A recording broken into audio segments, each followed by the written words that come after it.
14 astuces pour bien marcher en talons hauts. Bonjour, ici Mademoiselle M, révélatrice de votre meilleure image. Alors c'est une vidéo qui m'a été réclamée par Chantal, donc Chantal, voici réponse à cette vidéo.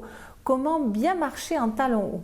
Alors tout d'abord, vous devez vous assurer d'avoir les bonnes chaussures, parce que les chaussures qui vont faire que vous allez trembloter, que vous n'aurez aucune assise, évidemment, sont à proscrire. Les chaussures dans lesquelles vous allez vous faire des ampoules sont à proscrire, donc des chaussures qui vous font mal, elles sont à proscrire. Et il y a une façon déjà, lorsque vous êtes en train d'acheter vos chaussures, de repérer si la chaussure est susceptible de vous aller ou pas. C'est cette partie ici. Donc lorsque vous achetez une chaussure, vous vous asseyez à un moment donné, vous mettez votre pied sur votre genou et vous allez bien vous assurer que la cambrure de votre pied et la cambrure de votre chaussure sont raccords, sont bien en harmonie, c'est-à-dire qu'elles adhèrent presque, elles sont collées l'une à l'autre et ainsi vous êtes sûr que votre chaussure a une cambrure naturelle qui sera adaptée à votre pied.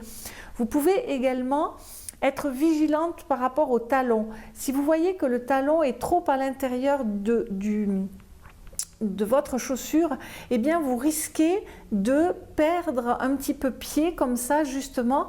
Donc veillez à ce que la position du talon, en fait tout ça c'est une savante composition de la part du fabricant de chaussures évidemment, mais assurez-vous bien que lorsque vous êtes en train d'acheter cette paire de chaussures à talons hauts, vous allez y être bien dedans. Et d'ailleurs ce que je vous encourage également à faire, c'est qu'une fois que vous avez acheté votre paire de chaussures en talons hauts, entraînez-vous, choisissez des petits trajets, vous allez acheter votre baguette de pain à la boulangerie ou vos croissants le samedi matin ou le dimanche matin, enfin voilà, tout ce qui fait que vous pouvez faire des petits trajets où vous allez vous entraîner sans que vous soyez pressé ces jours-là, faites-le.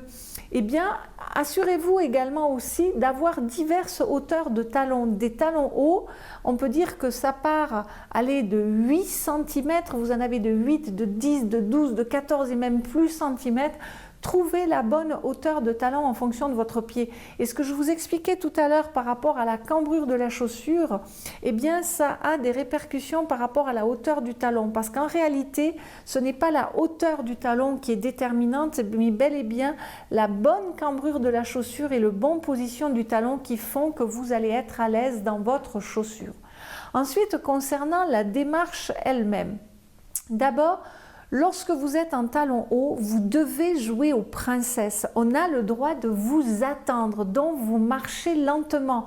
Vous n'êtes pas pressé, vous n'êtes pas en train de faire un sprint en talons hauts, sinon vous risquez de ressembler à une majorette comme ça ou à un soldat qui marche avec ses jambes complètement raides comme ça et qui les lance devant lui. Donc voilà. Ensuite, tout part de vos tripes, tout part du cœur de votre corps, c'est-à-dire de vos abdominaux. Vos chaussures restent un accessoire, donc ce n'est pas elles le centre de l'attention, donc ce n'est pas la jambe ou le pied que vous allez jeter devant vous pour marcher. Non, tout part d'ici et ensuite la jambe, comme je vais vous l'expliquer, et les bras vont suivre. Et du coup, évitez aussi de regarder par terre et de marcher la tête baissée. Vous devez regarder au loin. Votre tête doit être légèrement projetée en avant, alors pas de façon arrogante, mais la tête doit être bien positionnée en face et ne pas être penchée comme ceci. Et du coup, si vous devez repérer sur le trottoir s'il y a des incidences ou quoi que ce soit, vous le faites à l'avance. Ensuite, vous n'allez pas marcher comme sur une poutre, comme sur un défilé de mode où vraiment il y a une démarche particulière. Sinon, plus vous allez marcher comme sur une poutre, sur une seule et même ligne, plus vous allez vous déséquilibrer. Donc au contraire, vous pouvez même en marchant avec des talons hauts, non pas avoir les pieds rentrés et avoir une démarche à la Bambi, mais au contraire avoir comme une danseuse les pieds très légèrement tournés vers l'extérieur. Ensuite, faites de petits pas. Ça, c'est un petit peu en lien avec le fait de marcher lentement, mais évitez de vouloir faire des grands pas.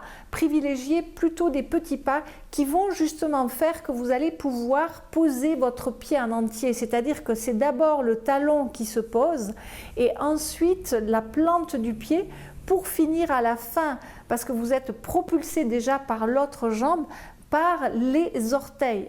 Donc le mouvement il est comme ceci et vous devez vraiment utiliser tout votre pied, comme un chat marche sur ses coussins, et bien il utilise toute sa patte et tous ses pieds, et bien on doit faire pareil.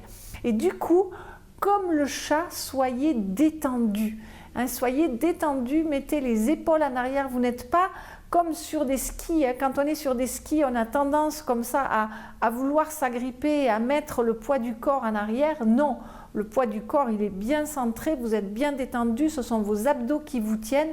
Vous avez les épaules en arrière, ce qu'on appelle le cintre en tango argentin, c'est-à-dire voilà le cou qui est dégagé, les épaules en arrière, et vos bras sont quant à eux déliés. Ils vont suivre la démarche et vos hanches doivent être également détendues. Il doit y avoir, lorsque vous marchez, votre jambe est lancée, c'est pas qu'elle est lancée, mais elle bouge à partir de la hanche. Comme je vous disais, ce n'est pas le pied qui avance, c'est vraiment la hanche. Le mouvement est initié depuis la hanche comme ceci, et donc il doit y avoir un léger mouvement des hanches. Et lorsque je vous dis ça, je ne suis pas en train de vous dire que vous allez marcher avec les fesses en arrière et du coup les jambes en dedans. Au contraire, vous allez plus être dans l'ouverture. Donc voilà pour ce qui concerne la démarche. Et puis enfin, je vous dirais que si vous avez une journée devant vous où vous savez que vous allez être en talons hauts pendant des heures et que vous craignez la chose un petit peu, eh bien, n'hésitez pas à prendre une paire de chaussures de rechange comme des ballerines ou même des jolies baskets avec vous pour soulager vos pieds pendant la journée pour X raisons. Et puis enfin, après avoir passé une longue journée sur des talons hauts, eh bien dorlotez vos pieds, massez-les, mettez-leur de la crème qui va les assouplir, etc.